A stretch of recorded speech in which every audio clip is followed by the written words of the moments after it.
محترم بزرگوں، دوستوں اور عزیزین بھائیوں، دنیا کی زندگی کو اللہ تعالیٰ نے امتحان کی زندگی ارشاد فرمایا ہے۔ ہم سب دنیا میں اللہ تعالیٰ کی طرف سے امتحان میں چل رہے ہیں، ہم سب کا امتحان ہو رہا ہے۔ قرآن میں ارشاد فرمایا الذی خلق الموت والحیات لیبلوکم ایکم احسن عملا۔ اللہ نے تمہیں موت اور زندگی کے نظام میں باندھا اور چلایا، اور اللہ تعالیٰ دیکھنا چاہتے ہیں کہ تم میں کون اچھا عمل کرتا ہے۔ تو ہم جس شعبے میں ہوں، جس شکل میں ہوں، جس حیثیت میں ہوں، جس مقام پر ہوں، ہر وقت ہم سب اللہ تعالیٰ کی طرف سے امتحان میں چل رہے ہیں۔ بحیثیت اعمار میرا اللہ تعالیٰ کی طرف سے امتحان ہو رہا ہے کہ میں اپنی امارشپ میں اللہ کے دین کو فالو کرتا ہوں کہ نہیں کرتا۔ میں جوان ہوں تو میری جوانی میں اللہ تعالیٰ کی طرف سے امتحان ہو رہا ہے کہ اللہ تعالیٰ نے شباب عطا فرمایا، طاقت قوت عطا فرمائی، صلاحیت عطا فرمائی۔ اب میں اپنی جوانی میں اللہ کے احکامات کو زندہ کرتا ہوں یا اپنی خواہشات کی طرف دوڑتا ہوں۔ اللہ تعالیٰ نے ماں باپ عطا فرمائے تو ہم امتحان میں ہیں۔ اللہ تعالیٰ دیکھ رہے ہیں کہ ہم ان کے حقوق کو ادا کرتے ہیں کہ نہیں کرتے۔ اللہ نے ہمیں ہی ابا بنا دیا کسی کا، اللہ نے ہمیں ہی اولاد عطا فرما دی، تو بحیثیت والد ہم اللہ پاک کی طرف سے امتحان میں چل رہے ہیں۔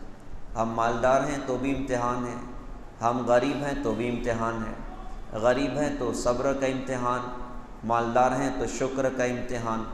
تو غرض کہ ہم سب اپنی اپنی زندگی میں اللہ کی طرف سے امتحان میں چل رہے ہیں۔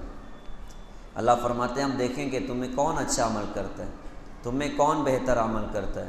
اچھا، جو اچھا عمل کرے گا، جو بہتر عمل کرے گا، اس کے لیے کیا ہوگا، اس کے لیے فیصلے کہاں ہوں گے، اور جو برا عمل کرے گا اس کے لیے کیا ہے اور اس کے لیے فیصلے کیا ہیں۔ تو علماء ارشاد فرماتے ہیں کہ دنیا کو اللہ تعالیٰ نے عمل کا جہان بنایا، بدلے کا جہان نہیں بنایا۔ اس لیے دنیا میں جزا اور سزا نہیں ہے۔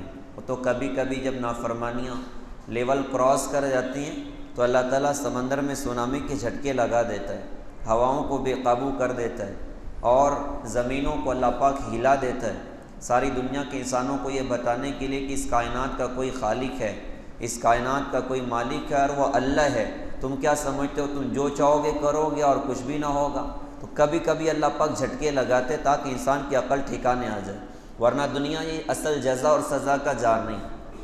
ہاں، برکتیں اللہ دکھائے گا، نیک عمل ہیں تو برکتیں آ گئی صاحب، اللہ پاک مخلوق کے دلوں میں محبتیں ڈالے گا، سکون اطمینان عطا فرمائیں گے، برکت اور خیر عطا فرمائیں گے، دعاؤں میں قبولیت عطا فرمائیں گے۔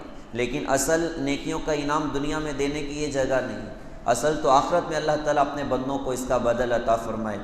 اور اسی طرح کوئی نافرمانیاں کرتا ہے، اللہ سے بغاوت کرتا ہے، یہ دنیا کا جہان اللہ تعالیٰ نے بنایا، اس جہان میں اللہ کی نافرمانیوں کے ساتھ زندگی گزارتا ہے تو نحوستیں تو یہ ہوں گی کہ اللہ تعالیٰ روزیاں تنگ کر دے گا، زندگی تنگ کر دے گا، دلوں میں نفرتیں ڈال دے گا، اور یہ کہ بے سکونی اللہ پاک ڈال دے گا۔ لیکن اصل سزا دنیا کے جہان میں نہیں ہے، اصل سزا تو آخرت کے جہان میں اللہ پاک نے تیار کر کے رکھی ہے۔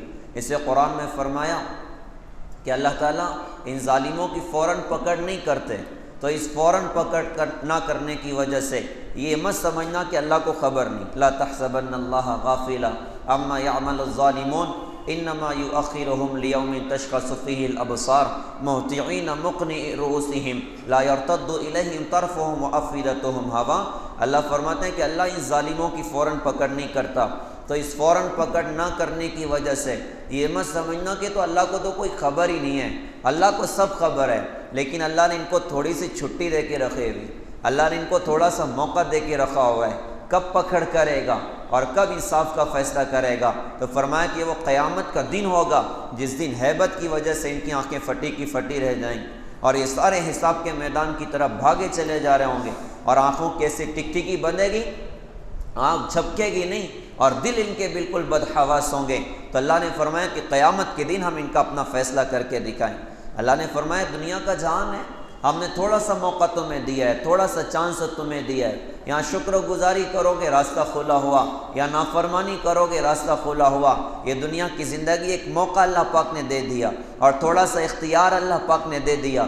اللہ کو بندوں پہ قدرت بہت زیادہ ہے. جو اللہ اتنے بڑے سورج کو کنٹرول کرتا ہے، جو اللہ اتنی بڑی کائنات کو کنٹرول کرتا ہے، تو کیا وہ اللہ 5 فٹ کے انسان کو کنٹرول نہیں کر سکتا کہ اس کی آنکھ غلط نہ دیکھے، زبان غلط نہ بولے، پیر غلط نہ چلیں، ہاں ظلم نہ کریں، یہ نافرمانیوں کی راہوں پر نہ چلیں.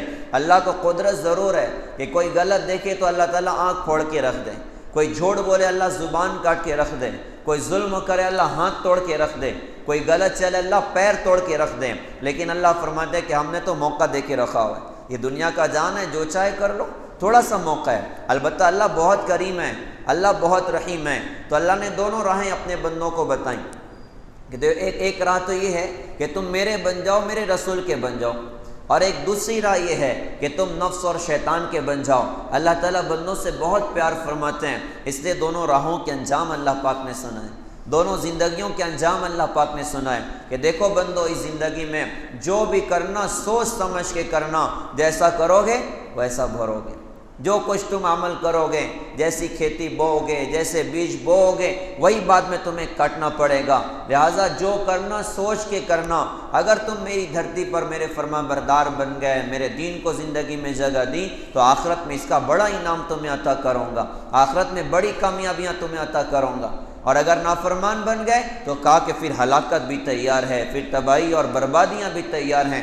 ایسی سخت ہلاکت جس کو دیکھ کر بندہ قیامت کے دن اللہ سے کہے گا ربنا بصرنا وسمعنا فرجعنا نعمل صالحا انا موقنون. اے میرے رب، میں نے دیکھ لیا، سن لیا، سمجھ لیا، سب بات میری کھوپڑے میں اتر گئی. ابھی تک نہیں اترتی تھی، لیکن اللہ اب بات سمجھ میں آ گئی ہے. آپ دنیا میں واپس لوٹا دیجئے، اب نیک عمل کر کے آئیں، اب آپ کو راضی کر کے آئیں. تو اس موقع پر کہا جائے گا کہ نہیں، اب نہیں ہو سکتا ہے، تمہارا موقع تمہارے ہاتھ سے چلا گیا ہے، تمہاری زندگی تمہارے ہاتھ سے چلی گئی. میرے پیارے بھائیوں، آخرت کی گھاٹی بڑی سنگین گھاٹی ہے، آخرت کے مسائل بڑے سنگین مسائل ہیں. حضور پاک صلی اللہ علیہ وسلم نے آخرت کے حالات کو، آخرت کی نعمتوں کو اور جہنم کی ہولناکیوں کو اپنی آنکھ مبارک سے آپ نے دیکھا. اس لیے اللہ کے رسول کو بڑا درد تھا کہ کہیں میری امت نافرمانی والی راہ پر نہ چلی جائے، کہیں میری امت میرے دین کو چھوڑ کر زندگی گزارنے والی نہ بن جائے. اس کا فکر آپ کو بے قرار کرتا تھا، یہ آپ کو بے چینی لگی ہوتی تھی، اور اسی بے چینی میں راتوں کو رونا دھونا اور اللہ کو منانا اور امت کے لیے دعائیں کرنا حضرت محمد صلی اللہ علیہ وسلم کو امت کا بڑا درد تھا. تو اللہ پاک نے زندگی بہت قیمتی مجھے اور آپ کو عطا فرمائی ہے. ایک وقت آئے گا کہ عنقریب یہ زندگی ختم ہو جائے گی. ہمیں کو بیٹھا ہوا ہر آدمی اپنی ڈیٹ آف برتھ بتا لے گا، لیکن ڈیٹ آف ڈیتھ کوئی نہیں بتا سکتا کہ صاحب مجھے مرنا کب ہے، دنیا سے مجھے جانا کب ہے. کتنے آدمی ہوتے ہیں صبح دیکھتے ہیں ان کا اگلی شام مقدر نہیں ہوتی، شام تو دیکھ لیتے ہیں، اگلی صبح ان کا اپنا مقدر نہیں ہوتی. اس سے کہا گیا کہ صبح ہو جائے نا تو شام کا انتظار نہ کرنا، اور شام ہو جائے تو صبح کی زندگی کا انتظار نہ کرنا. کیا پتہ کہ آج کی شام کس کی زندگی کی آخری شام ہو. روزانہ کتنے لوگ دنیا چھوڑ کر چلے جاتے ہیں، مرنے والوں کو نہیں پتہ ہوتا ہماری گھڑی آ چکی ہے، ہمارا وقت آ چکا ہے. تقریباً 8:15 اس وقت بج رہے ہیں. لاکھوں لوگ پوری دنیا میں ایسے ہیں کہ جن کی زندگی کی آخری ساعتیں گزر رہی ہیں، جن کی زندگی کی آخری سانسیں چل رہی ہیں، اور وہ اپنی جان کی بازی ہارنے والے اور موت سے شکست کھانے والے.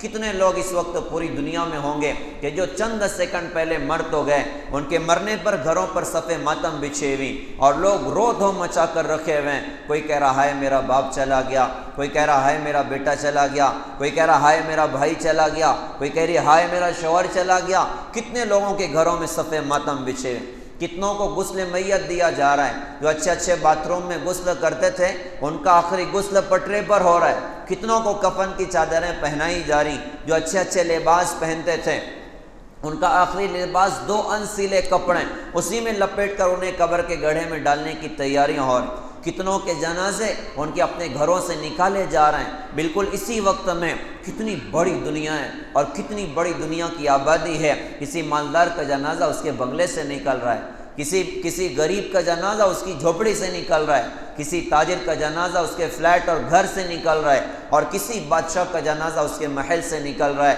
بادشاہ بڑے فخر سے کہتا تھا یہ میرا محل ہے، اور مالدار بڑے تکبر سے کہتا تھا میری بڑی کسٹ کی محنت کی کمائی ہے.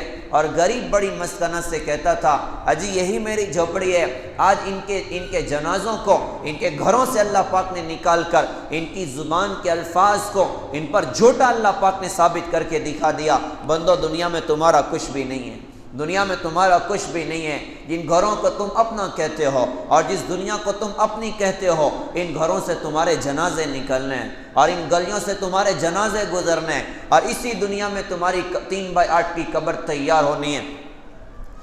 تو جنازے گھر سے نکل رہے ہیں تو اللہ نے ان کی زبان کے الفاظ کو ان پر جھوٹا ثابت کر کے دکھا دیا اور زبان حال سے ساری دنیا کے انسانوں کو یہ پیغام اور میسج دے دیا، یہ دنیا دھوکے کا گھر ہے، یہ دنیا مٹ جانے کا جہان ہے، فنا ہو جانے کا جہان ہے، جتنا بھی چاہو دن لگا لو، موت آئے گی تم چھوڑ کر چلے جاؤ، سارے اسباب دھرے کے دھرے رہ جائیں گے۔ کتنوں کے جنازے اس وقت قبرستان کی طرف جا رہے ہیں، کتنوں کی نماز جنازہ پڑھی جا رہی، کتنوں کو قبر کے گڑھے میں اتارا جا رہا ہے، کتنوں کی قبر پہ مٹیاں ڈالی جا رہی، منہا خلقناکم وفیہا نعیدکم ومنہا نخرجکم تارۃ اخری۔ مٹی ڈالنے کے بعد آدمی اپنے ہاتھ کو ایسے جھاڑتا ہے، فطری چیز ہے، مٹی لگی ہے تو یوں جھاڑتا ہے، تو گویا کہتا ہے بھیا تو جان تیرا عمل جانے، ہمیں تجھ سے کوئی واسطہ نہیں، ہمیں دنیا میں ڈھیر سارے کام اور بھی کرنے ہیں۔ کتنوں کو قبر کے گڑھے میں اتار دیا گیا، جن کے لباس پہ کبھی مکھی نہ بیٹھتی تھی آج ان کے بدن میں کیڑے پڑ گئے، جن کے لباس پہ کبھی دھول نہ پڑتی تھی آج دیکھو تو قبر کے کیڑوں نے ان کو اپنی غذا بنا لیا، پورا بدن جو ہے وہ کیڑوں کی غذا بن گیا، قبر کے گڑھے میں اتر گئے۔ جن کو اندھیرے بے قرار کر دیتے تھے آج دیکھو تو صحیح کس کال کوٹری میں ڈال دیا کہ دن میں بھی اندھیرا اور رات میں بھی اندھیرا۔ اور اللہ کے رسول نے فرمایا تھا کہ ہر آدمی کی قبر اسے روزانہ آواز دیتی ہے کہ آدم کی اولاد کیا تم مجھے بھول گیا؟ انا بیت الغربہ، انا بیت الوحدہ، انا بیت الدود، انا بیت التراب۔ آدم کی اولاد میں پردیس کا گھر، میں تنہائی کا گھر، میں کیڑوں کا گھر، میں مٹی کا گھر۔ ہم تو بڑی خوشیوں میں آج کا دن ہم نے گزار لیا، لیکن ہمارے نبی کے فرمان کے مطابق آج بھی ہماری قبر نے ہم کو پکارا تھا کہ تجھے ایک دن میرے اندر اترنا ہے۔ وہ اللہ کو پتہ ہے کہ قبر بننی کہاں ہے، کس کی دلیا میں بنے گی، کس کی مالیگاؤں میں بنی، اللہ کو سب معلوم ہے، کون کہاں دفن ہوگا سب لکھا ہوا ہے، کس کی قبر کہاں بننی ہے سب لکھا ہوا، یہاں تک کہ کس دکان سے ہمارے کفن کے لیے کپڑے کٹنے ہیں وہ دکان اللہ پاک نے طے کر کے رکھے ہوئی، اور کس درخت سے ہماری قبر میں لگائی جانے والی پٹریاں نکالی جائیں گی وہ درخت اللہ پاک نے طے کر دیا، وہ دکان اللہ پاک نے طے کر دی۔ اعلان کرنے والے بھی طے ہو چکے، کاندھے دینے والے بھی طے ہو چکے، نماز جنازہ پڑھانے والے بھی طے ہو چکے۔ پیارے بھائیوں، کون سے کیڑے ہمارے اپنے بدن کو کھائیں گے وہ کیڑوں کو بھی اللہ پاک نے طے کر کے رکھا ہوا، کچھ مشکل نہیں۔ مالیگاؤں شہر کافی بڑا ہے اور بڑا قبرستان میں اکثر کی چاہت ہوتی ہے ہماری قبر ادھر بن، کیونکہ دادا پر دادا سب ادھر ہی، اور اکثر کو وہیں ماشاءاللہ موقع مل جاتا اگر انتقال شہر میں ہو جائے تو تقریباً 15 سے 20 میت تو روز ہوتی ہے، اور لوگ دن میں بھی آتے ہیں جنازے لے کر، رات میں بھی آ جاتے ہیں، بھئی 1 بجے آ گئے، 2 بجے آ گئے۔ تو قبر کھودنے والے بھی بڑے ہوشیار ہیں، وہ 2-4 قبریں روزانہ ایکسٹرا کھود کے رکھتے ہیں، ایکسٹرا کھود کے رکھ دیتے ہیں، کب بھی فون آئے گا بھائی میت آ رہی ہے تو ہم کہیں گے ٹھیک ہے بھائی قبر تیار آپ بھیج دیجئے۔ تو بلا مبالغہ روزانہ مالیگاؤں میں تو ایسا ہوتا ہے کہ 2-4 لوگوں کی قبر بھی کھودی جا چکی ہوتی ہے، انہیں نہیں پتہ کہ ہماری قبر بھی تیار ہے، انہیں نہیں پتہ کہ ہماری قبر کھودی جا چکی ہے۔ پتہ نہیں پیارے بھائیوں کب ہمارا بلانا آ جائے، پتہ نہیں کون سی گھڑی زندگی کی آخری بن جائے۔ کہتے ہیں گزرتے لمحوں کی ہر ایک چاپ سے میں ڈرتا ہوں، نہ جانے کون سا لمحہ اداس کر جائے، پتہ نہیں کون سا دن زندگی کا آخری دن ہو۔ پھر وہ قبر کا گڑھا، وہ فرمایا گیا کہ وہ تو عمل کا صندوق ہے، وہ یا تو جنت کا باغ ہے یا جہنم کا ایک گڑھا ہے، انسان کے عمل کی بنیاد پر وہاں پر فیصلہ ہوگا، یا تو جنت کا باغ بن جائے گا یا جہنم کا گڑھا بن جائے گا۔ پھر پیارے بھائیوں اس کے بعد آخرت کی ہمیشہ ہمیشہ کی زندگی ہے۔ آج پوری دنیا میں بے وفائیوں کا دور ہے، سگے بھائی کے پاس اپنے سگے بھائی کے لیے وقت نہیں ہوتا، اولاد کے پاس اپنے سگے ابا کے لیے وقت نہیں ہوتا۔ آپ اندازہ تو لگائیے کتنا عجیب کام اللہ پاک نے تبلیغ کا جاری و ساری فرمایا، کوئی تعلق نہیں، کوئی جان پہچان نہیں، بس ایک تعلق ہے کہ وہ بھی کلمہ پڑھتا ہے، میں بھی کلمہ پڑھتا ہوں۔ اللہ کے کلمے کی نسبت پر کتنی عجیب بات ہے، اللہ کے بندے ہمارے دروازوں پر آ کر ہمارے دروازے کی کنڈیاں کھٹکھٹا رہے ہیں، ہماری داڑھیوں میں ہاتھ لگا رہے ہیں، ہم سے کیا مانگتے ہیں؟ ووٹ مانگتے ہیں؟ نہیں۔ نوٹ مانگتے ہیں؟ نہیں۔ کوئی اور چیز کے مطالبے، کوئی چیز کا مطالبہ نہیں۔ آپ کی دنیا آپ کو مبارک، کیا ہم سے کہتے ہیں؟ ہم سے یہی کہتے ہیں کہ ارے بھیا اپنے ایمان کو بنا لو، ارے بھیا اپنے عمل کو بنا لو، ارے بھیا اپنی آخرت کو سنوار لو، مرنے بعد کوئی کسی کے کام نہیں آئے گا، اصل ایمان اور عمل کام آئیں گے، اپنی دنیا کی زندگی میں اپنے پاس اس کا سرمایہ اکٹھا کر لو۔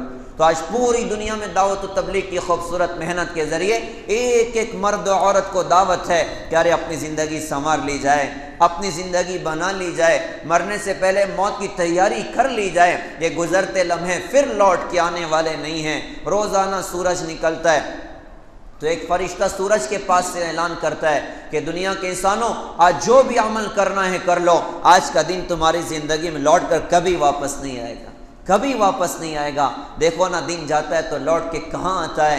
2020 چلا گیا، اب قیامت تک اللہ کی دھرتی پر 2020 نہ آئے گا۔ 21 بھی گزرتا چلا جا رہا ہے، ہر دن گزرتا چلا جا رہا ہے، ایک دن آئے گا کہ ہم بھی قبر کے گڑھے میں ڈال دیے جائیں۔ پیارے بھائیوں، اپنی ذات پر رحم ہے کہ انسان اپنی آخرت کی تیاریوں میں لگ جائے، دین کی فکروں میں لگ جائے، دین کی محنتوں میں لگ جائے، اپنی مشغولیوں کے ساتھ، اپنے کاروبار کے ساتھ، اپنی تجارت کے ساتھ اپنی آخرت کو نہ بھولیں، اپنے اللہ کو نہ بھولیں، اللہ کے رسول کو نہ بھولیں۔ تو اللہ پاک نے ہم سب کو زندگی دی، ہمیں اپنی اس چھوٹی سی زندگی میں آخرت کا توشہ اپنے پاس میں اکٹھا کرنا ہے۔ اللہ کی رسول نے فرمایا تھا، الکیس من دان نفسہ وعمل لما بعد الموت، فرمایا کہ عقل مند تو وہ ہے جو اپنے موت کے بعد کی زندگی کے لیے عمل کرے، موت کے بعد کی زندگی کے لیے اپنے پاس توشہ اکٹھا کر لیں۔ لہٰذا ہمیں کیا کرنا ہے دنیا میں؟ ہم سب کے لیے کرنے کا کام یہ ہے کہ اپنے ایمان کی حفاظت کرنا، اپنے دین کی حفاظت کرنا۔ اللہ نے بہت بڑی دولت ہمیں عطا فرمائی، اللہ نے بہت بڑی نعمت عطا فرمائی۔ اللہ کی قسم، ہمارے سینوں میں جو اللہ پاک نے ایمان اتار کر رکھا، امریکہ اور انگلینڈ کے خزانوں میں وہ ہیرے نہیں ہیں جو ایک ایک مسلمان کے سینے میں اللہ پاک نے اتار کے رکھا ہوا۔ لا الہ الا اللہ یہاں پہ اترا ہوا ہے، لا الہ الا اللہ کی نسبت ہمیں حاصل ہے۔ ساری دنیا کی کرنسیاں اکٹھی ہو جائیں، ایک ایمان والے کے ایمان کے برابر نہیں ہو سکتی۔ اللہ نے کتنی بڑی دولت عطا فرمائی، اللہ نے کتنی بڑی نعمت عطا فرمائی۔ اللہ نے نعمت تو دے دی ہے، اصل اس نعمت کی حفاظت ہے، اصل اس نعمت کے ساتھ دنیا سے رخصت ہونا ہے۔ ایک بار ایمان کے ساتھ دنیا سے چلے گئے، ایک بار اللہ کی رضا کے ساتھ دنیا سے چلے گئے، اللہ کی قسم، ارے وہ بادشاہت ہوگی جس کا تصور نہیں لگا سکتے، وہ زندگی ہوگی جس کا تصور نہیں لگا سکتے۔ اور خدا نہ خواستہ اگر ایمان ہاتھ سے نکل گیا، جیسا کہ آج ہو رہا ہے، جیسا کہ آج ہو رہا ہے، کیسے کیسے ایمان پہ ڈاکے پڑ رہے ہیں اور کیسے کیسے لوگ اپنے ایمان کے سودے کر جا رہے ہیں۔ تھوڑے سے پیسوں پہ ایمان کے سودے ہو گئے، تھوڑی سی شہرت کے لیے ایمان کے سودے ہو گئے، تھوڑی سی دنیا کے لیے ایمان کے سودے ہو گئے، دنیا میں ایمان کا سودا کیا، بغیر ایمان کے دنیا سے چلے گئے۔ یہ وہ خسارہ، اللہ کی قسم، اس خسارے کے خمیازے کے لیے اور اس کے نقصان کی بھرپائی کے لیے ساری دنیا کے ایمان والے اپنی گردنیں اللہ کی راہ میں کٹا دیں کہ یہ بندہ جو ایمان کے بغیر دنیا سے رخصت ہو گیا، اب جہنم کی آگ سے بچ جائے، وہ نہیں بچ سکتا، وہ نہیں بچ سکتا، ہمیشہ کے جہنم کے انگارے مقدر ہے۔ اللہ کے رسول نے ایک موقع پہ بڑی عجیب بات ارشاد فرمائی تھی۔ آپ نے فرمایا کہ جہنم میں جن کے پاس کلمہ نہیں ہے، جن کے پاس ایمان نہیں، وہ سارے جہنم میں ہوں، لیکن بہت سارے ایمان والے بھی پہنچ جائیں تو ایمان والوں کو جہنمی غیر ایمان والے پہچان کے کہیں گے، یار تم دنیا میں کلمہ پڑھتے تھے، ہم نہیں پڑھتے، تم دنیا میں اللہ کو مانتے تھے، ہم نہیں مانتے تھے، ہم مر کے جہنم میں آئے، یہ بات تو سمجھ میں آئی، لیکن تم بھی مر کے جہنم میں آ گئے، یار تمہارے ایمان اور اسلام کا تم کو کیا فائدہ ہوا؟ تو ایمان والے یہ بات سن کے کہیں گے، یار دنیا میں ہم سے گڑبڑ ہوئی، الٹے سیدھے کام ہوئے، کبیرہ گناہ کرتے کرتے بغیر توبہ کے ہم دنیا سے چلے گئے، اللہ نے ناراض ہو کے ہم کو جہنم میں ڈال دیا۔ یہ بات اللہ سنے گا، اللہ کی رحمت کو جوش آئے گا کہ میرے نام پر میرے بندوں کو تانے دیے جا رہے جہنم کی آگ میں، تو اللہ ایمان والوں کے لیے جہنم کی آگ سے نکلنے کا انتظام کرے گا۔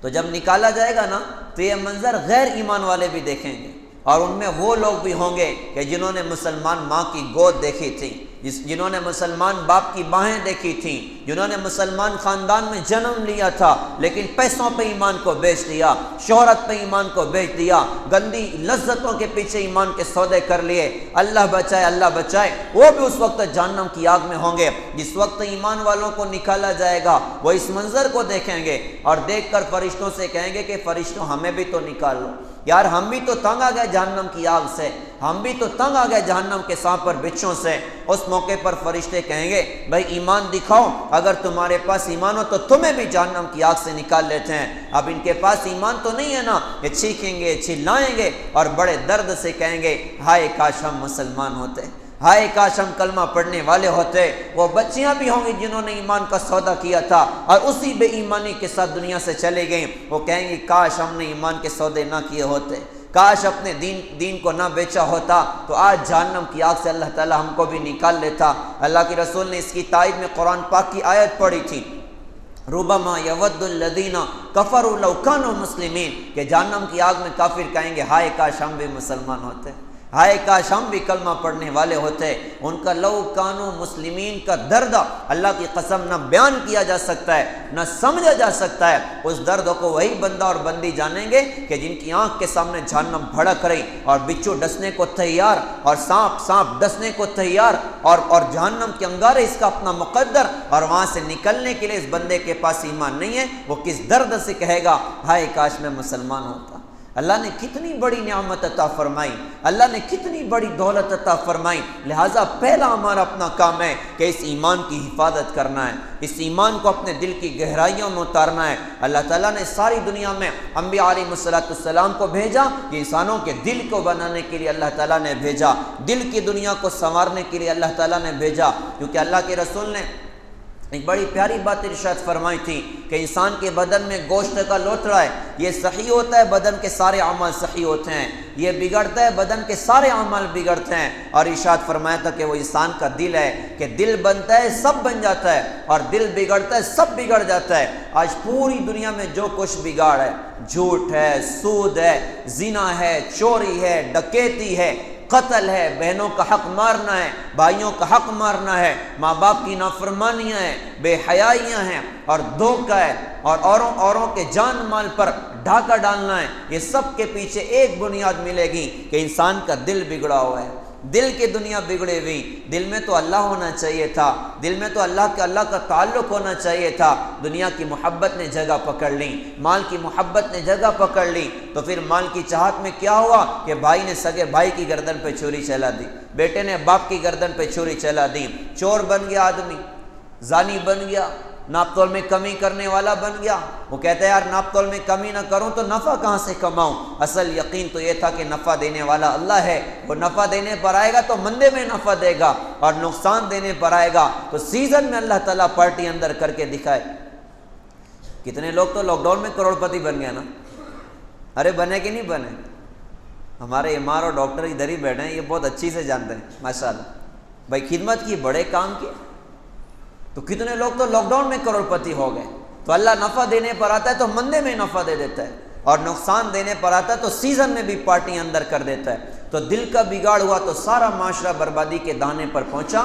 انبیاء کی محنت ہوتی کہ دل کی دنیا کو بنا دیا جائے، لہٰذا ہم سب بھی پیارے بھائیوں، ہم اپنی اپنی مشغولیوں میں ہیں، کاروبار میں ہیں، اپنے دل سے غافل نہ ہوں، اپنے دل کی دنیا سے غافل نہ ہوں۔ یہ دنیا بن گئی تو اللہ کی قسم بہت کام بن جائیں گے۔ یوم لا ينفع مال ولا بنون الا من اتى اللہ بقلب سلیم، اللہ نے فرمایا کہ نہ مال کام آئے گا، نہ اولاد کام آئے گی، قلب سلیم قیامت کے میدان میں کام آئے گا۔ اور یہ قلب سلیم بنانا تھوڑا ٹف کام ہے، تھوڑا ٹف کام ہے، اور اسی کو بنانے کے لیے تبلیغ کی خوبصورت محنت ہے، جس میں یہ سکھایا گیا کہ ہم تبلیغ کی محنتوں میں کچھ اوقات دیں اور چل پھر کر بستیوں میں، علاقوں میں، محلوں میں، بازاروں میں اللہ کی بات کریں، اللہ کی قدرت کے تذکرے کریں، اللہ کی طاقت کے تذکرے کریں، اللہ کی صفات کے تذکرے کریں۔ رب اللہ ہیں، پالنہار اللہ ہیں، ساری مخلوق اللہ کی محتاج ہے، اللہ کسی کے محتاج نہیں ہے۔ اللہ وہ اللہ ہیں کہ جو چاہیں اپنی قدرت سے کر کے دکھائیں۔ وہ مارنے پر آئیں کوئی بچا نہیں سکتا، اللہ بچانے پر آئیں کوئی مار نہیں سکتا، اللہ دینے پر آئیں کوئی لے نہیں سکتا، اللہ لینے پر آئیں کوئی دے نہیں سکتا۔ وہ زندگی کا فیصلہ کریں تو پھر فرعون کی گود میں موسیٰ علیہ السلام کو پال کے دکھاتا ہے، وہ زندگی کا فیصلہ کریں تو بھڑکتی آگ میں ابراہیم علیہ السلام کو جلا کے دکھا دیتا ہے، وہ زندگی کا فیصلہ کرے تو چلتی چھری کے نیچے اسماعیل علیہ السلام کو بچا کے دکھاتا ہے، وہ حفاظت کا فیصلہ کرے تو مکڑی کے جالوں سے ہجرت کی رات میں اپنے نبی کی حفاظت کر کے دکھاتا ہے۔ زبردست قدرت اللہ کی، زبردست طاقت اللہ کی۔ یہ ہمارا اپنا کام ہے کہ اس دل کی دنیا کو سنوارنے کے لیے چل پھر کر اللہ کی بات کرنے والے بن، اللہ کی صفات کے تذکرے کرنے والے بنے۔ اللہ والوں نے سکھایا کہ دن میں چل پھر کر اللہ کی قدرت کے تذکرے کرو، اور کچھ تنہائیاں فارغ کر کے پھر اپنی تنہائیوں میں بیٹھ کے اللہ کی یاد کیا کرو۔ اس لیے اللہ والے ضربے لگاتے ہیں، لا معبود الا اللہ، لا مقصود الا اللہ، لا مسجود الا اللہ، لا مرغوب الا اللہ، لا مطلوب الا اللہ، لا الہ الا اللہ، کہ یہ دل کے دنیا بن جائے۔ کہتے ہیں آئینہ بنتا ہے رگڑے، لاکھ جب کھاتا ہے دل، کچھ نہ پوچھو دل بڑی مشکل سے دل بنتا ہے دل۔ دل کا بنانا بہت بڑا کام ہے، تو پہلی ذمہ داری ہے کہ اپنے ایمان کی حفاظت کرنا، اس دل کی دنیا کو سنوارنا، اس دل کی دنیا کو سنوارنا، اور پھر اگلا قدم یہ ہے کہ اپنی پوری زندگی کو اللہ اس کے رسول کی اطاعت پر لانا، اللہ اس کی رسول کے احکامات پر لانا۔ پیارے بھائیوں، ہم سب کی حفاظت کا راستہ اور پوری دنیا میں مسلمانوں کے عروج کا راستہ یہ ہے کہ مسلمان اللہ اس کے رسول کو راضی کرنے والا بنے، اللہ کے در پر جھکنے والا بنے۔ کہتے ہیں وہ ایک سجدہ جسے تو گراں سمجھتا ہے، ہزاروں سجدوں سے دیتا ہے آدمی کو نجات۔ امت اللہ کے در پر جھکنے والی بن جائے، اللہ اس کے رسول کے اشاروں پر اپنا سب کچھ نچھاور کرنے کے جذبے اندر میں ہو جائیں کہ ہم اللہ اس کے رسول کے مقابلے میں ہم کسی کی پرواہ نہیں کرتے۔ ہمیں کیا چاہیے کہ اللہ چاہیے، ہمیں کیا چاہیے کہ اللہ کے رسول چاہیے، ہم اللہ اس کے رسول کے اشاروں پر سب کچھ نچھاور کر سکتے ہیں، سب کچھ قربان کر سکتے ہیں۔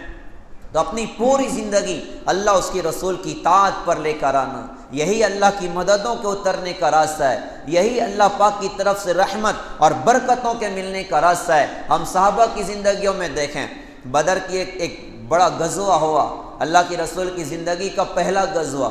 اللہ کے رسول کا ارادہ جنگ کا نہیں تھا، بلکہ ارادہ یہ تھا کہ ابو سفیان مکے کا سردار، وہ ملک شام گیا تھا تجارت کی غرض سے، اور بہت سارے ہتھیار اور اوزار لے کر وہ مکہ جا رہا تھا، اور اس کا ٹارگیٹ ان سب کا یہ تھا کہ ہم مکہ جائیں گے، تیاریاں کر کے واپس مدینہ پہ حملہ کریں گے اور مدینہ کی اینٹ سے اینٹ بجا دیں گے۔ تو اللہ کے رسول کو اطلاع ملی تو آپ نے سوچا کہ کیوں نہ اس کا قافلہ ادھر ہی بلاک کر دیا جائے، جس کو ہم لوگ کہتے ہیں کہ نہ رہے بانس، ارے دلیا میں بھی بول دینا، نہ رہے بانس نہ بجے بانسری، بس ادھر ہی روک لے تو وہ حملہ بھی نہ کریں گے اور یہ سارا معاملہ بھی نہ ہوگا۔ لیکن ابو سفیان بھی بہت ہوشیار آدمی تھے، وہ سمجھ گئے کہ گڑبڑ ہونی ہے، وہ قاصدوں کو دوڑایا، خبر لینے والوں کو دوڑایا، پتہ چل گیا کہ ہمارا تعاقب ہونا ہے، انہوں نے راستہ چینج کر کے مکے کی طرف سفر شروع کر دیا، اور 2-4 لوگوں کو دوڑا دیا برق رفتاری کے ساتھ مکہ کہ جاؤ جا کے مکہ اعلان کرنا کہ محمد صلی اللہ علیہ وسلم تمہارا قافلہ لوٹنا چاہتے ہیں۔ یہ خبر پہنچ گئی، اب وہاں تو آگ لگ گئی نا، اور بدبخت ابو جہل بھی ادھر ہی تھا، اس نے تقریباً 1000 لوگوں کو تیار کیا کہ چلو چل کے ان کو تو آج کچا چبا کے رکھ دیں، آج ان کو تو ختم کر کے رکھ دیں۔ اب وہ وہاں سے نکلا 1000 کو لے کر، ہتھیار پاس، اسباب پاس، کھانے پاس، یہاں تک کہ سواریاں اور ناچنے والی عورتوں کو بھی ساتھ لے کر آئے کہ ان کو ختم کرنے کے بعد جشن منا کے اپنے مکہ کو لوٹیں۔ اب مقابلہ ہو گیا بدر کے مقام پر آمنا سامنا، اللہ کے رسول نے ان کا حال دیکھا، صحابہ کا حال دیکھا، تو صحابہ کا حال وہ حال تھا کہ بدن پہ کپڑا نہیں ہے، پیر میں چپل نہیں ہے، اور پیٹ میں کھانا نہیں ہے، اور ٹوٹی ہوئی تلوار، 2 گھوڑے ہیں، 70 اونٹ ہیں، اکثر لوگ پیدل ہیں۔ اس حالت میں صحابہ کی جماعت وہاں پر پہنچ گئی، اور 313 اوزار 1000 سارے اسباب ان کے اپنے پاس میں تھے۔ اللہ کے رسول نے دونوں کو دیکھا، اب چونکہ صحابہ میں بڑی تعداد انصار کی تھی، مدینہ کے لوگ، اور مہاجرین تھوڑے تھے، تو اللہ کے رسول نے سوچا کہ اب میں مشورہ کر لوں۔ اللہ کے رسول نے سب کو جمع فرمایا، 313 کا مجمع ہے، آپ نے فرمایا بھائی بتاؤ کیا کرنا ہے، یہ حال سامنے آ گیا ہے، یہ مسئلہ سامنے آ گیا ہے۔ تو مہاجرین کھڑے ہو گئے کہ حضرت آپ جو حکم کرو ہم پورا کرنے کو تیار ہیں۔ جب وہ بیٹھ گئے نا تو اللہ کے رسول نے پھر فرمایا بھائی بتاؤ کیا کرنا ہے، تو تو پھر کوئی اور مہاجر صحابی کھڑے ہو گئے کہ حضرت آپ جو حکم کرو ہم پورا کرنے کو تیار ہیں۔ جب وہ بیٹھ گئے تو آپ نے پھر فرمایا بھائی بتاؤ کیا کرنا ہے؟ تو اب انصار سمجھ گئے کہ لگتا ہے اللہ کے رسول ہم سے پوچھنا چاہتے، اور واقعی ان سے ہی پوچھنا چاہتے تھے۔ اور کیوں پوچھنا چاہتے تھے؟ جب اللہ کے رسول مکہ رہا کرتے تھے، انصار کی ایک جماعت آئی تھی مدینہ سے مکہ، اور کہا تھا کہ آپ کو اپنے علاقے میں لے کر جائیں گے اور مدینہ کے اندر رہ کر آپ کا پورا پورا ساتھ دیں گے۔ مدینہ کے باہر کا وعدہ نہیں ہوا تھا، مدینہ کے باہر کی بات نہیں ہوئی تھی، اور بدر کی جنگ تو 160 کلومیٹر دور باہر ہوئی۔ تو اللہ کے رسول نے فرمایا بھائی بتاؤ کیا کرنا ہے؟ تو اب انصار سمجھ گئے کہ اللہ کے رسول ہم سے ہی پوچھنا چاہتے ہیں۔ تو انصار کے ایک بڑے سردار حضرت سعد بن معاذ رضی اللہ عنہ کھڑے ہوئے، ان کے الفاظ پر تو ہماری جان تھم، کہ ان کے الفاظ سن کر ہمارے نبی کا چہرہ دمک اٹھا، آپ خوش ہو گئے۔ حضرت سعد بن معاذ کھڑے ہوئے اور کھڑے ہو کر کہا کہ حضرت لگتا ہے آپ کا اشارہ ہماری طرف، آپ لگتا ہے ہم سے ہی پوچھنا چاہتے ہیں۔ تو اگر آپ ہم سے پوچھنا چاہتے ہیں تو ہم اپنی بات کا آپ کے سامنے اظہار کرتے ہیں۔ ہم نے آپ سے مکہ میں کہا تھا کہ ہم مدینہ میں رہ کر آپ کا پورا پورا ساتھ دیں گے، تو اس وقت ہم آپ کو اچھی طرح پہچانتے نہیں تھے۔ پھر آپ مکے سے ہجرت کر کے مدینہ آ گئے، آپ مدینہ رہے 1 سال ہم نے آپ کے اخلاق کو، آپ کی صورت، آپ کی سیرت، آپ کی سخاوت، آپ کی حیا، آپ کی خوبصورت زندگی، آپ کی امانت داری، حضرت ہم نے 1 سال آپ کو دیکھا ہے۔ اب آپ کو دیکھنے کے بعد دل کی وہ کیفیت ہے کہ آپ جو حکم کرو ہم پورا کر دیں۔ آپ کہو پہاڑوں سے کود جاؤ ہم کود جائیں گے، آپ کہو سمندر میں چھلانگ لگا دو ہم چھلانگ لگا دیں گے، آپ کہو کہ برق قیمت تک سواریوں کو دوڑاتے جانا ہے، اللہ کی قسم ہم دوڑائیں گے، ہم میں سے کوئی پیچھے نہیں ہٹے گا۔ اللہ کے رسول نے سنا تو آپ بڑے خوش ہوئے، اور آپ نے فرمایا کہ ہاں اب اللہ کی مدد آئے گی، اب اللہ کی مدد آئے گی۔ ایک سبق ہمیں ملا کہ ہم اللہ اس کے رسول کی اطاعت پر کھڑے ہوں، ہم اللہ اس کے رسول کی اطاعت پر کھڑے ہوں، اپنی پوری زندگی کو اسلام والا بنائیں۔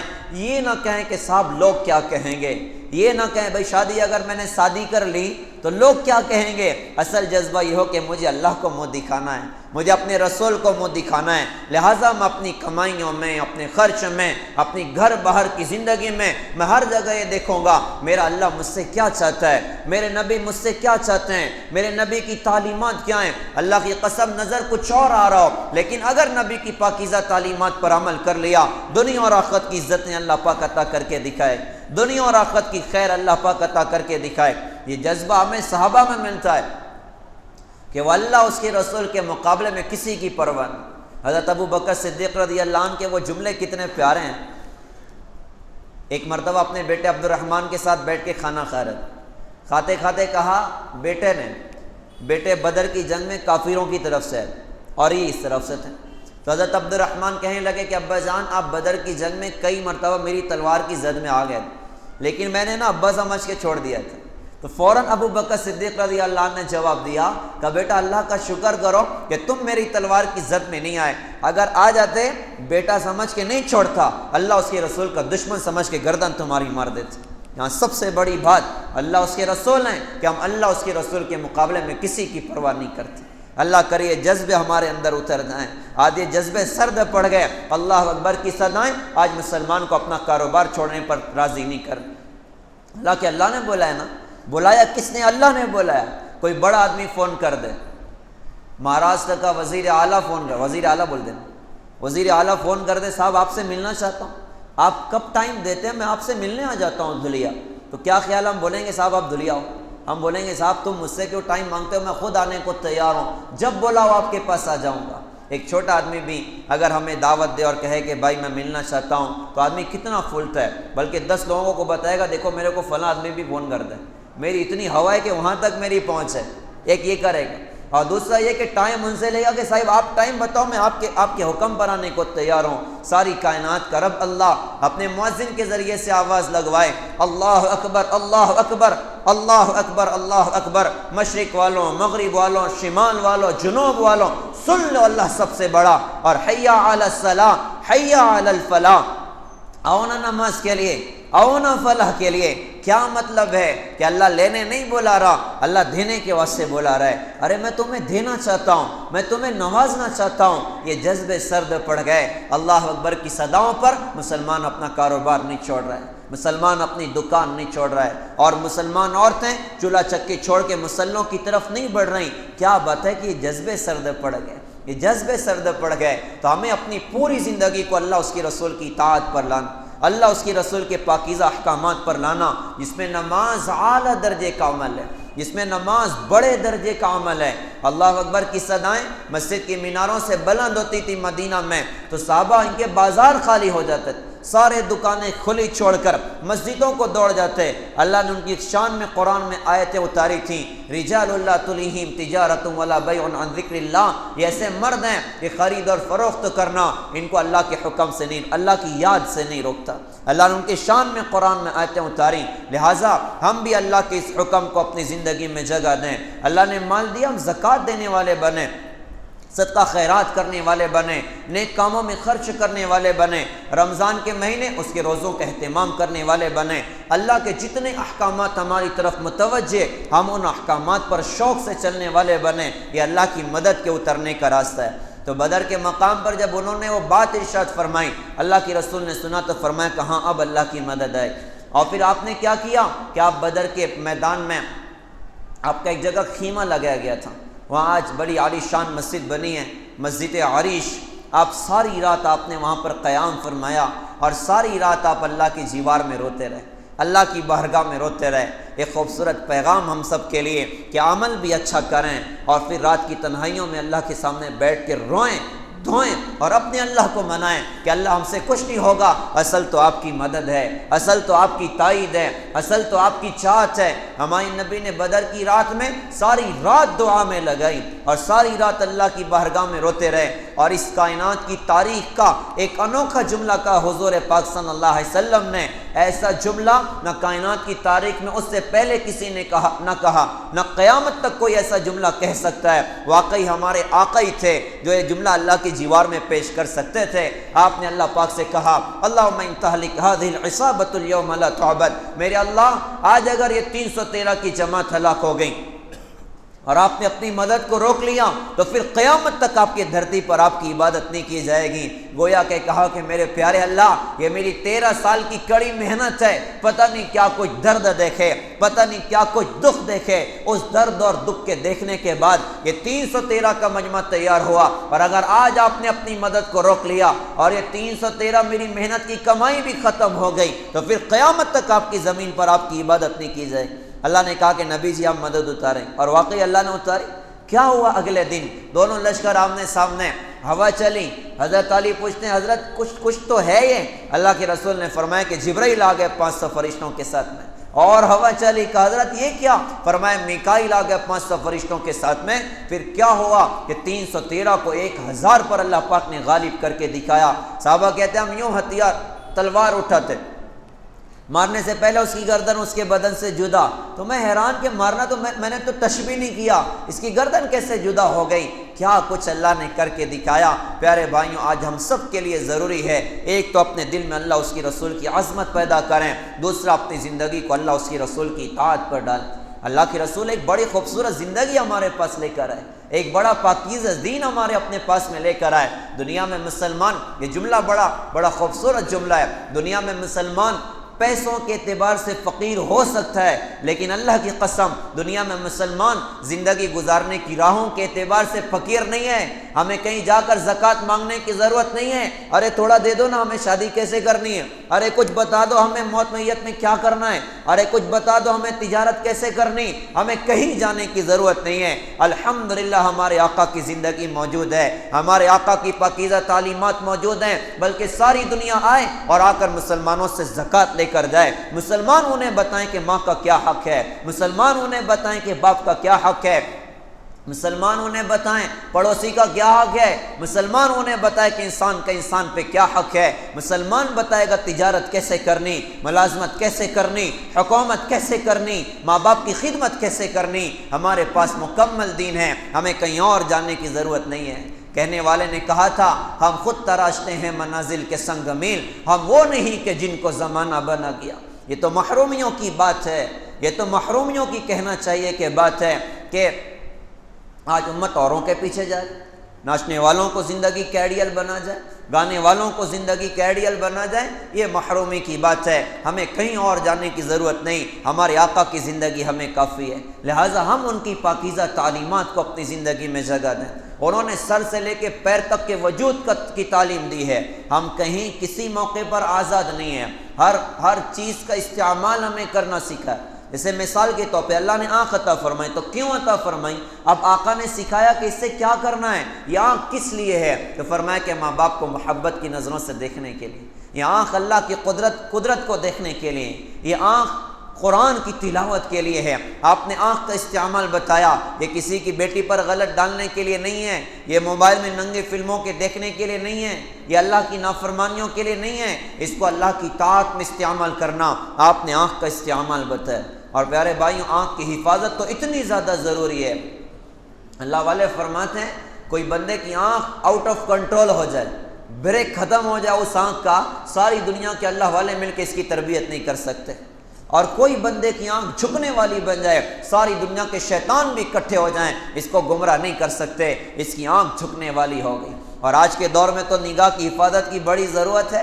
ہمارے ایک بزرگ تھے حکیم اختر صاحب رحمۃ اللہ علیہ، انہوں نے بڑے خوبصورت اشعار کہے تھے۔ انہوں نے کہا تھا بے پردہ حسینوں سے ہوا تنگ زمانہ، آنکھوں نے شروع کر دیا اب دل کو ستانا، ممکن نہیں صورت میں نہ ہو کوئی تغیر، بیکار ہے پھر ان سے تیرا دل کا لگانا، لیکن اگر آنکھوں کو تو نہ ان سے بچائے، ممکن نہیں پھر دل کا تیرا ان سے بچانا، آنکھوں کی حفاظت میں ہے اس دل کا سکون بھی، گو نفس کرے تجھ سے کوئی اور بہانہ، دھوکا ہے تجھے لطف و حسینوں سے ملے گا، ابلیس کے کہنے سے کبھی اس پہ نہ جانا، پاگل کی طرح پھرتے ہیں عشاق مجازی، بے چین ہے دن رات یہ بدنام زمانہ، رہنا ہے اگر چین سے سن لو یہ میری بات، آنکھوں کو حسینوں کی نظر سے نہ ملانا، اختر کی ایک بات نصیحت کی سنو تم، ان مردہ حسینوں سے کبھی دل نہ لگانا۔ آنکھ جھکا کے، آنکھ اٹھا کے چلنا تو ساری دنیا جانتی ہے، اصل جھکانا کمال ہے، اصل نیچے دیکھنا کمال ہے، اصل آنکھ کی حفاظت کرنا کمال ہے۔ تو آدمی اپنی آنکھ کی حفاظت کرے۔ حضرت مولانا زکریا صاحب رحمۃ اللہ علیہ نے کتنا عجیب واقعہ لکھا فضائل اعمال میں۔ ایک بندے کی موت کا وقت ہے اور لوگ اس کو کلمے کی تلقین کر رہے ہیں، لیکن اس کی زبان پر کلمہ جاری نہیں ہو رہا ہے۔ لوگوں نے پوچھا کیا بات ہے بھائی، کلمہ ہی نہیں پڑھتے ہو؟ تو اس کی زبان چل رہی تھی۔ اس نے کہا مجھے ایک گناہ یاد آتا ہے، میری کپڑے کی دکان تھی، ایک عورت آئی تھی کپڑا لینے، مجھے اس کا چہرہ اچھا لگا، میں اس کو دیکھتا رہا، اس بد نظری نے یہاں پہنچایا کہ آج موت کا وقت ہے، میں کلمہ نہیں پڑھ پا رہا۔ ایک بد نظری نے یہاں پہنچایا جہاں ساری رات اللہ کی نافرمانی ہو تو ایمان کہاں جائے گا، سارا دن بازاروں میں اللہ کی نافرمانی ہو تو ایمان کہاں جائے گا۔ لہٰذا یہ ہم سب کے لیے بہت اہم چیز ہے کہ ہم اپنی نظر کی حفاظت کرنے والے بنیں۔ تو اللہ کی رسول نے سکھایا یہ نظر جھکانے کے لیے۔ اللہ نے زبان دی تو کیوں عطا فرمائی؟ اللہ کے رسول نے سکھایا جھوٹ کے لیے نہیں، یہ گالی کے لیے نہیں ہے، یہ لعن طعن کے لیے نہیں ہے، یہ غیبت کرنے کے لیے نہیں ہے۔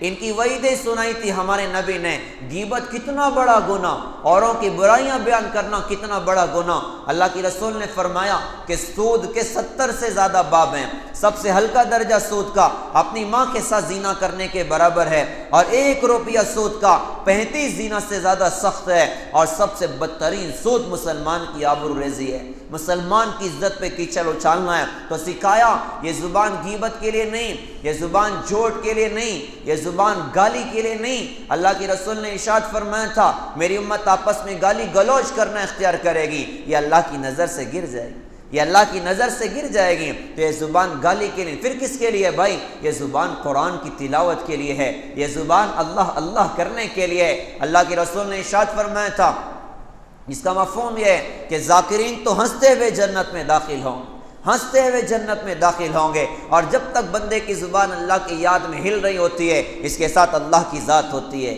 اللہ اس کے اپنے ساتھ میں ہوا کرتا ہے۔ تو یہ زبان قرآن کی تلاوت کے لیے اللہ نے کتنی بڑی دولت قرآن کی مجھے اور آپ کو عطا فرمائی، اللہ نے کتنی بڑی نعمت قرآن کی مجھے اور آپ کو عطا فرمائی۔ قیامت کے میدان میں وہ زبان بڑی بدقسمت ہوگی جو اللہ کے کلام پر نہ چل سکی، وہ زبان بڑی بدقسمت ہوگی جو اللہ کے نام پر نہ چل سکی، جو نبی پہ درود پر نہ چل سکی، جو استغفار پر نہ چل سکی۔ لہٰذا ہم اپنی زبان کو قرآن کی تلاوت میں لگائیں، کیسا بھاری بھرکم کلام اللہ پاک نے عطا فرمایا، کیسا وزنی کلام اللہ نے عطا فرمایا۔ اللہ فرماتے ہیں کہ ہم اگر اس کو پہاڑوں پر نازل کرتے تو پہاڑ بھی ریزہ ریزہ ہو جاتا۔ ایسا وزنی کلام اللہ پاک نے ہمیں دیا، ہم قرآن کی قدر کرنے والے بنے، اس کو سیکھنے والے بنے، اس کی تلاوت کا اہتمام کرنے والے بنے۔ کتنے بڑے درد کی بات ہوگی کہ بندے کو قرآن پڑھنا نہ آئے، بندے کی زبان قرآن سے محروم ہو، یا بندے کے دل میں قرآن کی ایک صورت بھی محفوظ نہ ہو۔ لہٰذا ہم قرآن پر محنت کریں، قرآن سے عشق کریں۔ اللہ کا بہت خاص بننے کا راستہ قرآن پر محنت ہے، قرآن پر محنت ہے۔ عبداللہ ابن مبارک رحمۃ اللہ علیہ کیسے کیسے عاشق دنیا میں گزرے۔ کہتے ہیں میں حج کے سفر میں تھا، حج وغیرہ ہوا، ایک جگہ سے گزر رہا تھا تو دیکھا کہ کپڑے میں کوئی شے لپٹی ہوئی پڑی۔ میں قریب گیا تو لگا کہ کوئی اندر انسان ہے، میں نے سلام کیا تو جواب آیا، تو جواب میں محسوس ہوا کوئی بوڑھی خاتون ہے۔ تو میں نے اس سے پوچھا کہ کون ہو اور یہاں کیا کر رہی ہو؟ تو اس خاتون نے قرآن کی آیت پڑھی، وَمَن يُضْلِلِ اللَّهُ فَلَا هَادِيَ لَهُ، کہ جسے اللہ گمراہ کر دے اسے کوئی ہدایت نہیں دے سکتا۔ تو اس نے اس آیت کو جب تلاوت کیا تو میں سمجھ گیا کہ یہ بڑھیا راستہ بھٹک گئی۔ تو میں نے اس بوڑھی اماں سے پوچھا کہ تم کب سے ادھر بیٹھی ہو؟ تو اس نے جواب میں قرآن کی آیت پڑھی، ثلاث لیال سویہ، مکمل 3 راتوں سے ادھر ہی بیٹھی ہوں۔ میں نے کہا کچھ کھاؤ گی؟ تو اس نے کہا کہ وَأَتِمُّ الصِّيَامَ إِلَى اللَّيْلِ، اور روزوں کو پورا کرو رات ہونے تک۔ کیا مطلب؟ میرا روزہ ہے، میرا روزہ ہے۔ میں نے اس سے پوچھا تجھے جانا کدھر ہے؟ تو اس بوڑھی اماں نے کہا کہ سبحان الذی اسریٰ بعبدہ لیلا من المسجد الحرام الی المسجد الاقصی۔ میں سمجھ گیا کہ اس کو مسجد اقصی جانا ہے، ادھر اس کا اپنا گھر ہے۔ کہا کہ میرے پاس اونٹ تھا، میں نے اونٹ کو بٹھایا اور بوڑھی اماں سے کہا کہ تم اس پر بیٹھ جاؤ۔ تو چونکہ بے پردگی ہو سکتی تھی، بوڑھی اماں نے قرآن کی آیت تلاوت فرمائی، وَقُلْ لِلْمُؤْمِنِينَ يَغُضُّوا مِنْ أَبْصَارِهِمْ، کہ آپ ایمان والوں سے کہہ دیجئے کہ اپنی نظر کو نیچے جھکائیں۔ بوڑھی اماں کیا بتا رہی؟ ارے بیٹا نظر نیچے کر، میں سواری پر بیٹھنا چاہتی ہوں۔ تو کہا میں نے نظر کو نیچے کیا، بوڑھی اماں اونٹنی پر بیٹھ گئی۔ اب میں نے لے کر چلنا شروع کیا تو بڑی تیزی سے میں نے قدم اٹھانے شروع کیے اور زور زور سے میں نے اشعار پڑھنے شروع کیے۔ تو بوڑھی اماں نے قرآن کی آیت پڑھی، وَاقْصِدْ فِي مَشِيِّكَ وَاغْضُضْ مِنْ صَوْتِكَ، اپنی چال میں اعتدال اختیار کرو اور بولنے میں اپنی آواز کو پست کرو۔ تو جیسے اس کی زبان پر یہ آیت آئی ایک دم میں سلو ہو گیا، دھیرے دھیرے چلنا شروع کیا اور زور زور اشعار پڑھ رہا تھا تو اپنی آواز کو پست کر لیا۔ بوڑھی اماں نے کہا کہ فَقْرَؤُوا مَا تَيَسَّرَ مِنَ الْقُرْآنِ، ارے کچھ پڑھنا ہی ہے تو قرآن میں سے پڑھو، قرآن میں سے پڑھو۔ تو کہا میں نے قرآن پڑھنا شروع کیا۔ پھر جو مسجد اقصیٰ کی طرف قافلہ جا رہا تھا، مجھے اس خاتون کو وہاں پہنچایا۔ میں قافلے کے قریب پہنچا تو میں نے پوچھا کہ اس میں تمہارے کون ہیں، ان کو کیسے میں پہچانوں؟ تو اس نے کہا کہ وَعَلَامَاتٍ وَبِالنَّجْمِ هُمْ يَهْتَدُونَ، اور ان کی نشانیاں ہیں اور ستاروں سے لوگ راہ پاتے ہیں۔ تو میں سمجھ گیا کہ ان کے بیٹے جو ہے نا قافلے کے گائیڈ ہیں، قافلے کے رہبر ہیں۔ جب میں قافلے میں پہنچا تو میں نے کہا کہ اپنے بچوں کے نام تو بتائیے۔ تو اس بوڑھی اماں نے قرآن کی آیت پڑھی، وَاتَّخَذَ إِبْرَاهِيمَ خَلِيلًا وَمُوسَىٰ كَلَّمَهُ تَكْلِيمًا، اور یا یحییٰ خُذِ الْکِتَابَ بِقُوَّۃٍ۔ تو میں سمجھ گیا کہ ایک کا نام ابراہیم، ایک کا نام موسیٰ اور تیسرے کا نام یحییٰ۔ میں لے کے پہنچا تینوں کے پاس، میں نے کہا تمہاری اماں بھی بڑی عجیب ہے، جب کچھ بولتا ہوں تو قرآن کی آیت ہی پڑھتی ہے، کتنی عجیب بات۔ بچوں نے کہا کہ حضرت 40 سال گزر گئے، ہماری اماں نے قرآن کے علاوہ ایک جملہ اپنی زبان سے نہیں نکالا۔ ہائے رے ہائے، قرآن سے عشق کرنے والے کیسے لوگ دنیا میں گزرے۔ تو 40 سال پہلے بوڑھی اماں تو جوان ہی تھی نا، جوان ہی تھی نا۔ ٹھیک ہے بڑھاپے میں شوق بڑھ گیا ہوگا، بھائی 40 سال پہلے تو جوان تھی۔ قرآن پر محنت کرنے والوں نے کیا محنت کی ہے، قرآن سے عشق کرنے والوں نے کیا عشق کیا ہے۔ پیارے بھائیوں، یہ ہم سب کے لیے پیغام ہے۔ اللہ پاک نے ہمیں نوازا، اللہ نے بڑا ڈاکٹر بنایا، بڑا امار بنایا، بڑے مال اللہ نے عطا فرمائے، بڑی جاب اللہ نے عطا فرمائی، لیکن ہم اللہ کے کلام سے غافل نہ ہوں، ہم اللہ کے قرآن سے غافل نہ ہوں۔ قرآن کی تلاوت کریں، کچھ اللہ اللہ کرنے کا مزاج بنائیں، کچھ اللہ کی یاد کا مزاج بنائیں۔ اسی کشمکش میں گزری میری زندگی کی راتیں، کبھی سوز و ساز رومی، کبھی پیچ و تاب رازی۔ ہر تمنا اللہ کرے وہ شوق ہمیں چڑھ جائے، ہر تمنا دل سے رخصت ہو گئی۔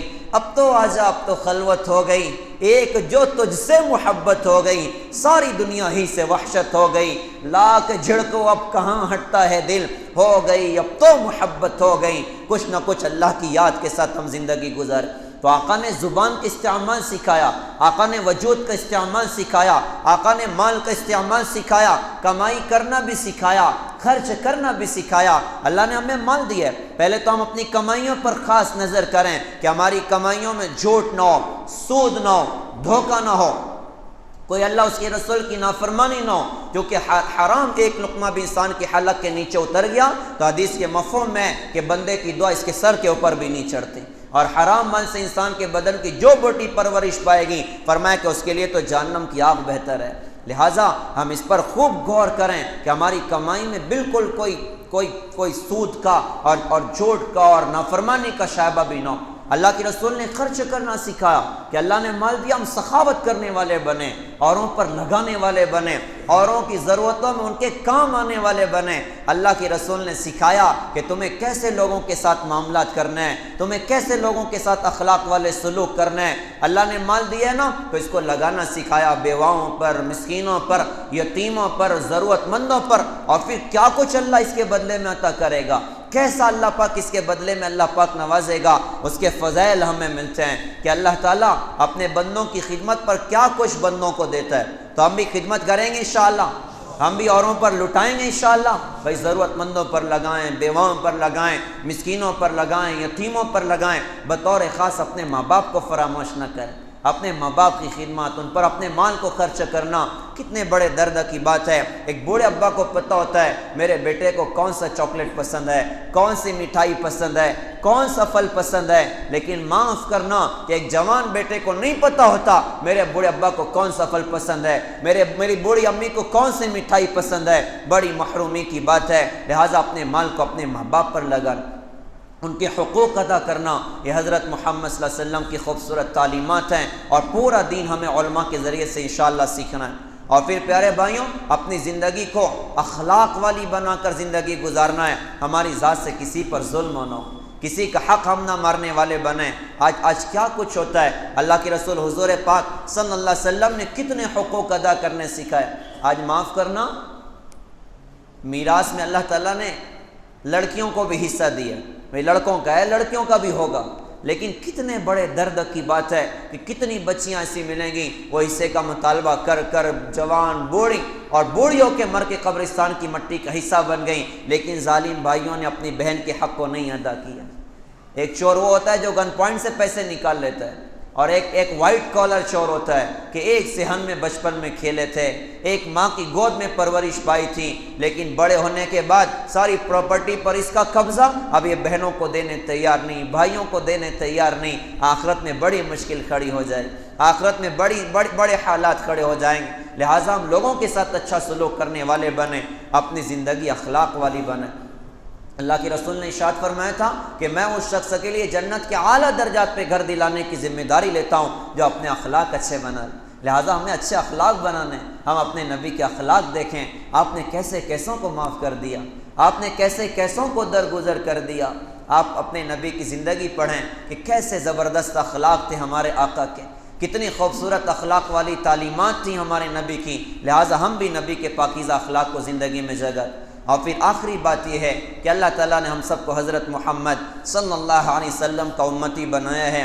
یہ دین جو زندہ ہوتا ہے نا، یہ قربانیوں سے زندہ ہوتا ہے، یہ تکلیفوں سے دنیا میں زندہ ہوتا ہے۔ ہمارے پاس اللہ کا دین پہنچا، یہ پلین اور ٹرین سے نہیں آ گیا، یہ بڑی قربانیوں سے آیا۔ نہ جانے کتنی بیویاں بیوہ ہوئیں، نہ جانے کتنے بچے یتیم ہوئے، نہ جانے کتنے سہاگ اجڑے، نہ جانے کتنے گھروں کے چولہے بجھے، اور کیا سنائیں، سب سے پہلے تو میرے آپ کے آقا حضور پاک صلی اللہ علیہ وسلم کے گھر کا چولہا بجھا۔ امی جان عائشہ فرماتی ہیں کہ 1 چاند 2 چاند 3 چاند گزر جاتا تھا، ہمارے گھر میں کھانا پکانے کے واسطے چولہا نہیں جلتا۔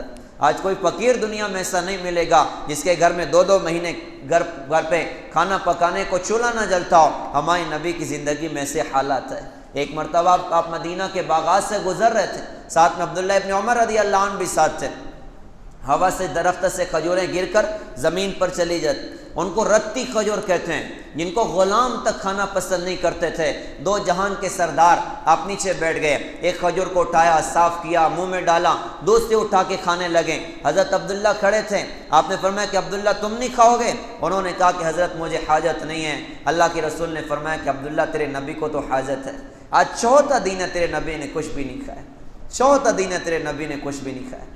کتنی قربانیاں دیں، کیا کچھ ہوا بتائیں تو صحیح۔ آپ کے مبارک چہرے پر تھوکا گیا، آپ کے اوپر پتھر برسائے گئے، آپ کی دو بیٹیوں کو طلاق پڑ گئی، آپ کی بیٹی زینب نے شہادت کا جام پیا۔ ارے اس باپ کا دل کیسے بے قرار ہوا ہوگا کہ ان کی بیٹی ہجرت کر کے مکے سے مدینہ آنے والی، اونٹ پر سوار ہے، پیٹ میں بچہ امید سے ہے، کافروں نے پیچھا کیا، نیزہ پھینک کے مارا، زخم ہوا، اونٹنی سے گری، پیٹ کا بچہ ضائع ہوا، اور 8 سال تک اسی زخم میں اپنے ابا کے سامنے تڑپی ہیں، درد سے بے قرار ہوئی ہیں، آنکھوں سے آنسو گرائے ہیں، اور پھر اسی زخم کے ساتھ دنیا سے رخصت ہوئیں۔ اللہ کی رسول نے اپنی بیٹی کو اپنے ہاتھ سے قبر میں اتارا تھا، اور جب اتارا تو آپ رو رہے تھے، اور رو کر آپ نے فرمایا کہ زینب میری وہ بیٹی تھی جو میری محبت میں ستائی گئی۔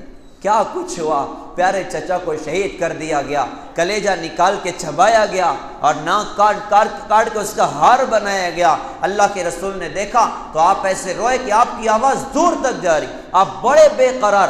آسمانی دنیا سے جبرائیل اتر گئے کہ حضرت آپ اتنا نہ روئیں، اللہ نے اپنے عرش پر لکھ دیا ہے حمزۃ اسد اللہ و اسد رسولی، حمزہ تو اللہ اس کے رسول کا شعر ہے۔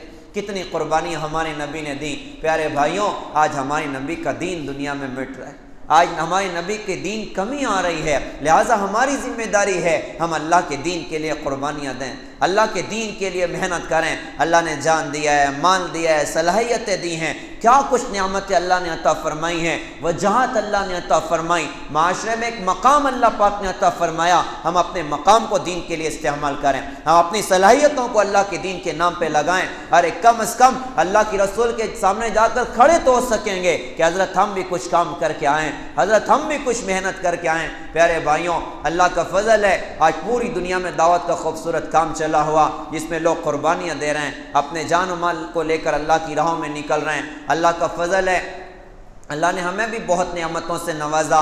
ڈاکٹر حضرات ہیں، امار حضرات ہیں، پڑھے لکھے حضرات ہیں، ایک مقام اور حیثیت اللہ پاک نے عطا فرمائی۔ ہم اللہ کے دین کی نسبت پر قربانیاں دیں، اللہ کے دین کی نسبت پر محنت کریں، دنیا میں چلے پھریں کہ دنیا میں ہمارے نبی کا دین زندہ ہو جائے، جیسے صحابہ دنیا میں چلیں، کبھی عرش پر، کبھی فرش پر، کبھی در بدر، کبھی ان کے گھر، غم عاشقی تیرا شکریہ میں کہاں کہاں سے گزر گیا، تھے ہم ایک تیرے مار کا آراؤں میں، خشکیوں میں کبھی لڑتے کبھی دریاؤں میں، دی اذانیں کبھی یورپ کے کلیساؤں میں، کبھی افریقہ کے تپتے ہوئے صحراؤں میں، شان آنکھوں میں نجشتی تھی جہاں داروں کی، کلمہ پڑھتے تھے ہم چھاؤں میں تلواروں کی، تجھ سے سرکش ہوا جو کوئی تو بگڑ جاتے تھے، اور تیغ کیا چیز ہے ہم توپ سے لڑ جاتے تھے، ٹل نہ سکتے تھے گر جنگ میں اڑ جاتے تھے، پیر شیروں کے بھی میدان سے اکھڑ جاتے تھے، زیر خنجر بھی یہ پیغام سنایا ہم نے، نقش توحید کا ہر دل پہ بٹھایا ہم نے، انہوں نے تو حق ادا کر دیا۔ آؤ پیارے بھائیوں، آئیں آج اپنی جوانیاں لگانے کے عزم کریں، آج زندگیاں لگانے کے عزم کریں کہ انشاءاللہ جئیں گے اللہ اس کے رسول کے دین کے لیے، اور مریں گے انشاءاللہ اللہ اس کے رسول کے دین کے لیے۔ سارے بھائی نیت کرتے ہیں بھائی انشاءاللہ